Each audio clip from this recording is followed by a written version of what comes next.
नजर आप बनाए रखिए, दीपक लौटेंगे आपके पास। अमित, आप भी नजर बनाए रखिए। तो इस बड़ी खबर पर लगातार हमारी नजर बनी हुई है। बहरहाल आपको ये भी बताएं कि आगे बढ़े आरएसएस के विजयदशमी समारोह में आरएसएस प्रमुख मोहन भागवत ने राम मंदिर को लेकर एक बड़ा बयान दिया है। मोहन भागवत ने कहा है कि सरकार को कानून लाकर मंदिर बनाना चाहिए।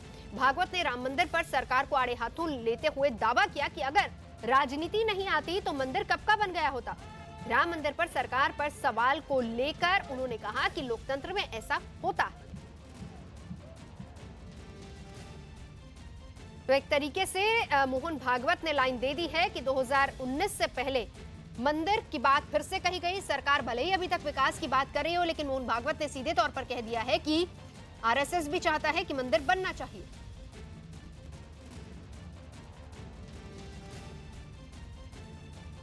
भगवान राम ये संप्रदाय का नहीं है, हिंदू मुसलमान का प्रश्न है। वो भारत है भाई, भारत का प्रतीक है, सबके जीवन पर उनका प्रभाव है। उनका मंदिर जिस किसी मार्ग से बनता है बनना चाहिए। सरकार ने उसका कानून लाना चाहिए। अपने संविधान में भी जो मूल प्रति है उसमें जो चित्र दिखाए गए, चित्रों की मालिका है, हमारे जीवन का निर्देश करने वाली, हमारे जीवन की सतत चलते आयु परंपरा का निर्देश करने वाली, उसमें सब बातें, उसमें भगवान राम का चित्र है। 3 लाख से अधिक लोग बलिदान हो चुके हैं। वो बलिदानी भूमि बन गई है, इसीलिए तुरंत उस पर एक ही हल है, राम मंदिर का निर्माण। न वार्ता चाहिए, न समझौता चाहिए, न कुछ चाहिए, सीधा सीधा राम मंदिर का निर्माण। वो हमको जमीन चाहिए और जो अधिग्रहित भूमि है वो भी हमको अविलंब चाहिए।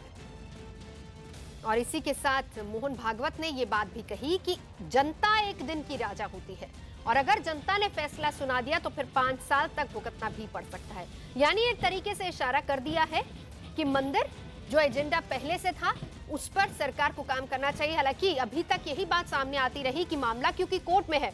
ये बात मोहन भागवत बार बार कहते हैं कि सभी की भावनाओं का सम्मान होना चाहिए, मामला कोर्ट में है। और आज सुबह जब उन्होंने अपने इस भाषण की शुरुआत की थी विजयदशमी उत्सव के दौरान, तब भी उन्होंने एक बात कही थी कि सरकार किसी की भी हो, हमारी कोशिश और सोच हमेशा यही रहती है कि हम सबको साथ लेकर चले। और यही बात अभी तक इसी लाइन पर आरएसएस चलती आई है। लेकिन जिस तरीके से मोहन भागवत ने अपने भाषण के अंत में मंदिर की बात एक बार फिर से कही है, तो उसके बाद सीधे सीधे 19 से पहले एक लाइन देने की कोशिश की गई है सरकार को। और साथ ही साथ ये भी कहा कि जनता एक दिन की राजा होती है और फिर उसके बाद भुगतना पड़ता है। आपको बताएं कि कुछ दिन पहले भी संतों का सम्मेलन हुआ था जिसमें भी राम मंदिर को लेकर जोर दिया गया था कि सरकार को ऑर्डिनेंस लाकर राम मंदिर बनाना चाहिए। इससे पहले सितंबर में जब मोहन भागवत ने जब आरएसएस का कार्यक्रम हुआ था भविष्य का भारत संघ का दृष्टिकोण, वहां पर एक तरीके से कहा यह जा रहा था और बार बार आरएसएस इस बात पर जोर दे रही थी कि सोच बदलने की कोशिश है और लोगों को अगर आरएसएस को समझना है तो उनके साथ आना होगा। लेकिन यहाँ पर वापस से अपने उसी एजेंडे पर कायम है आरएसएस और मोहन भागवत ने मंदिर की बात एक बार फिर से कह दी है।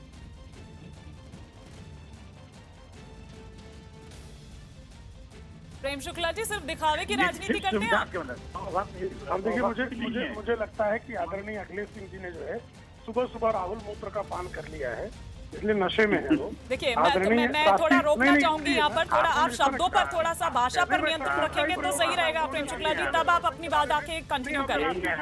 के बारे में अपशब्दों का प्रयोग किया। महात्मा गांधी के संदर्भ में उन्होंने जो है महात्मा गांधी की हत्या से राष्ट्रीय स्वयंसेवक संघ का दूर आप दोनों से ही मेरी और आप उनको सुन रही है।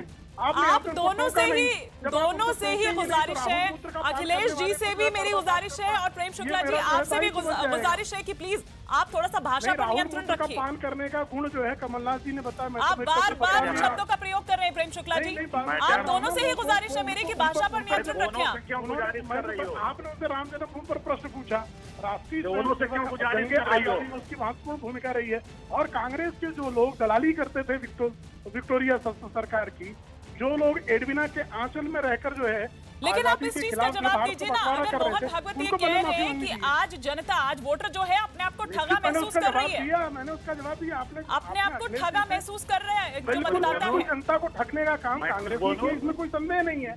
कांग्रेस पिछले 70 वर्षों में राम जन्मभूमि पर भव्य मंदिर के निर्माण में बाधाएं उत्पन्न करके और वहाँ संसद में बात रखकर निश्चित तौर पर कांग्रेस को जो है, तो ठीक है, आप जो आरोप लगा रहे हैं अखिलेश जी से जवाब भी ले लेते हैं। अखिलेश जी सुनिए मैडम, पहले सबसे बड़ी आपत्ति मुझे आपसे है।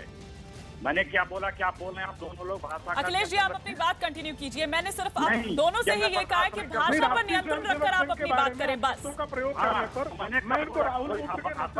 मैंने क्या बोली? ये जब भी अपशब्दों का प्रयोग करेंगे राष्ट्रीय स्वयंसेवक संघ के बारे में, आप लोग जो है आपत्तिजनक भाषा का प्रयोग किया। अखिलेश सिंह जो है एक जो राष्ट्रीय स्वयंसेवक संघ के बारे में पाकिस्तान की जो भाषा है उनकी भाषा का प्रयोग कर रहे हैं। हिम्मत नहीं है, मत डरिए, 2-4-6 महीने के बाद डरिए मत। हमें डराने वाले हैं। अखिलेश जी, हमें किसी का कोई डर नहीं है, आप कृपया मुद्दे पर रहिए। मुद्दे पे आप मुद्दे पर रहिए। वो ये कह रहे हैं कि आप पाकिस्तान की भाषा का इस्तेमाल कर रहे हैं। जो पाकिस्तान की भाषा है वही कांग्रेस की भाषा है। मीडिया को धमकाने का काम करती हैं। न्यूज कर दें तो मैं बताऊं। अखिलेश जी, प्रेम शुक्ला जी यहाँ पर ये आरोप लगा रहे हैं कि पाकिस्तान की जो भाषा है वही कांग्रेस की भाषा है। देखिए, सबको पता है आरएसएस और बीजेपी की कौन सी भाषा है। दिल्ली को बुला के और कांग्रेस की भाषा पाकिस्तान वाली है। अपने प्रवक्ता की कांग्रेस की भाषा पाकिस्तान वाली है ना। चले जाते हैं। मौलाना अखिलेश, ये पाकिस्तान जो है नशा है, राहुल के विशिष्ट प्रवक्ता नशा है बोल रहा है। आरएसएस का मेरा संस्कार संस्कार तो बोल रहा है, बहुत स्पष्ट है। यही है आपका आरएसएस का, बीजेपी का। आपका जो पाकिस्तान के तलवे काटने वाला जो संस्कार है उसका प्राकट्य हुआ है। आपको बधाई हो इस बात के लिए। आप अपने संस्कार है वो प्रकट हुआ है। कर रहे हैं, अपनी पार्टी के संस्कार का प्रगटीकरण कर रहे कंपनी हैं। चोरी का आपको बधाई हो। वो तो प्रकट हो ही रहा है। आज जो है कंपनी 9वीं चोरी का दसवीं जो के संस्कार दिन है, आपको इस बात की शुभकामनाएं। नहीं, 9वीं दसवीं के दिन इस बात की शुभकामनाएं करेंगे। आपका ये संस्कार बना रहे। अच्छा अखिलेश जी, ये बताइए कि सरकार को कानून लाकर मंदिर बनाना चाहिए या नहीं बनाना चाहिए? अखिलेश जी, जो प्रकरण उच्चतम न्यायालय में है हम उस पर क्या बोले? नहीं, मंदिर बनना चाहिए कि नहीं बनना चाहिए? सुनिए, ये तो सबका इच्छा कांग्रेस का सबसे पहले तो ये शुमारी से हो या अदालत के फैसले से हो। ये लोग गौ माँ करते हैं, लेकिन कानून नहीं लाते हैं। जहाँ कानून है वहाँ कहते हैं कि मम्मी, जहाँ वोट मिले मार के खाने को वहाँ करते हैं यम्मी, वहाँ करते हैं खाओ गौ माँ खाने। प्रेम शुक्ला जी, गौ मंत्रालय बनाने की बात हो जाती है, लेकिन वहीं उसी के लिए, उसी चारा के लिए जो जमीन है उसे बेच दिया जाता है। अच्छा कि अपना अच्छा प्रश्न किया। गौ के बारे में इतनी इनकी चिंता है, लेकिन बीफ खाने वाली, गौ मांस खाने वाली श्रीमती सोनिया गांधी इनकी आराध है। गौ मांस खाने वाले राहुल गांधी इनकी आराध है।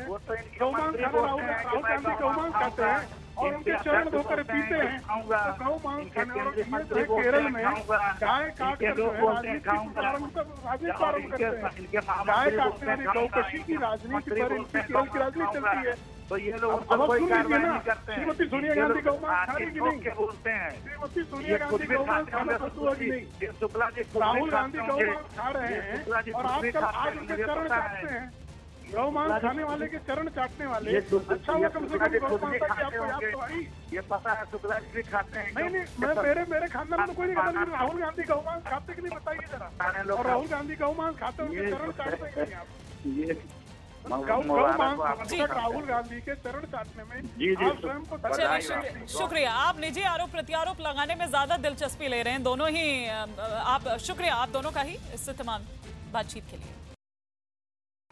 मुझे लगता है भारत में न्यायपालिका पर सबों का विश्वास है, और चाहे कोई दल हो, कोई संगठन हो, माननीय न्यायपालिका के फैसलों पर सबकी दृष्टि रहती है और सब उनका सम्मान करते हैं। इसलिए धैर्य के साथ न्यायालय के फैसले की प्रतीक्षा करनी चाहिए, या उसके पूर्व अगर सभी पक्ष मिलकर के आपस में कोई सहमति कायम कर ले तो मंदिर के निर्माण का मार्ग स्वतः प्रशस्त हो जाए। केरल की सबरीमाला मंदिर में सुप्रीम कोर्ट के आदेश के बाद भी महिलाओं की एंट्री नहीं हो पाई है। सबरीमाला में रिपोर्टिंग के लिए जाते समय न्यूयॉर्क टाइम्स की रिपोर्टर सुहासिनी राज को वापस बेस कैंप भेज दिया गया। न्यूयॉर्क टाइम्स की रिपोर्टर को पुलिस की टीम पंबा बेस कैंप की तरफ ले आई। इससे पहले न्यूयॉर्क टाइम्स की इसी रिपोर्टर की गाड़ी कुछ श्रद्धालुओं ने बीच रास्ते में रोक ली थी और उनके साथ बदसलूकी भी की थी।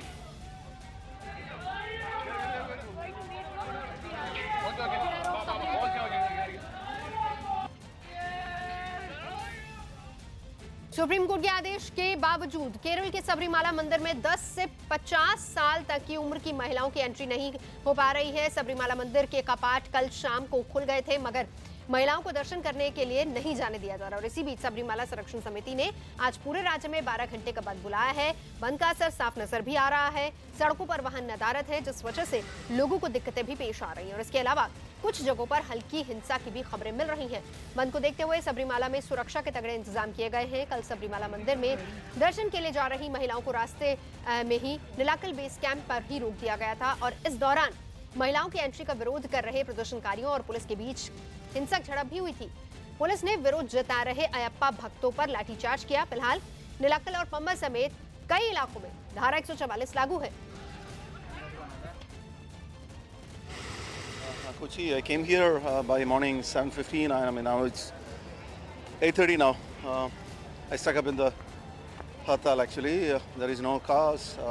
Some auto rickshaws are running, but they are charging very high charge. तो आपको बता दें कि बेस कैंप तक भी महिलाओं को जाने नहीं दिया जा रहा। सुप्रीम कोर्ट ने सीधे तौर पर 28 सितंबर को अपना आदेश पारित करते हुए ये कहा था कि 10 से 50 साल तक की उम्र की महिलाओं को भी प्रवेश मिलना चाहिए, लेकिन मंदिर बोर्ड और श्रद्धालु इसका विरोध कर रहे हैं। श्रद्धालु वो जो कि अयप्पा में आस्था रखते हैं, क्योंकि उनका ये कहना है कि ये परंपरा है जो सदियों से चली आ रही है और इसी का पालन होना चाहिए। बहरहाल आपको ये भी बता दें कि इस पूरे मामले को लेकर सियासत भी गरमाई हुई है, क्योंकि कल भी हमने देखा था कि किस तरीके से हर पार्टी के कार्यकर्ता अपना अपना पंडाल बनाकर विरोध भी कर रहे थे, महिलाओं को अंदर जाने से रोक रहे थे। और ये तस्वीरें आज की इलाके में धारा 144 भी लगा दी गई है, लेकिन साथ ही साथ महिलाओं के प्रवेश को लगातार रोका जा रहा है। सियासत इसको लेकर खूब हो रही है। सरकार पर एक तरीके से प्रेशर भी था कि किस तरीके से सुप्रीम कोर्ट के आदेश का पालन करवाया जाए, लेकिन सरकार भी काफी हद तक नाकाम ही रही है इस मामले में, क्योंकि एक भी महिला ने अभी तक वहां पर प्रवेश नहीं किया।